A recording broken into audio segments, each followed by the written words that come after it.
Ahojte, ja som Pali, ja som člen týmu Safe Academy. V dnešnom videu vám ukážem, ako predať krypto cez Binance a peniaze si poslať na svoj bankový účet. Prvým krokom je, že pôjdete na stránku binance.com a prihlásite sa do svojho účtu. Po prihlásení prejdete na možnosť peňaženka a vyberiete možnosť Fiat a Spot. Tu si nájdete kryptomenu, ktorú chcete predať a kliknite na možnosť predať. Tu zatiaľ, aké množstvo kryptomeny chcete predať. Tu si viete aj zvoliť, do akej meny chcete krypto predať. Postaviť, koľko chcete predať, kliknite na tlačidlo pokračovať. Na tejto stránke si vyberiete možnosť karta. Kliknite na tlačidlo potvrdiť. Ak ešte na svojom účte máte pridané kartu, kliknite na tlačidlo pridať novú kartu.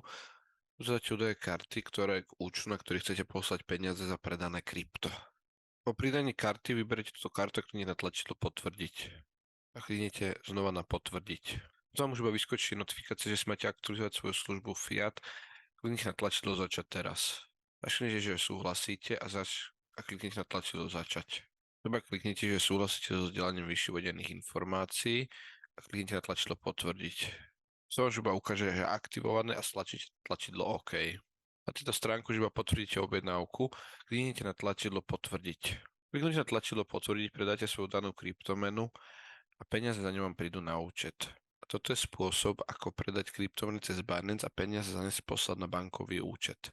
Ja som Pali a som člen týmu Safe Academy. Do skorého videnia pri ďalšom vzdelávacom videu. Dovidenia.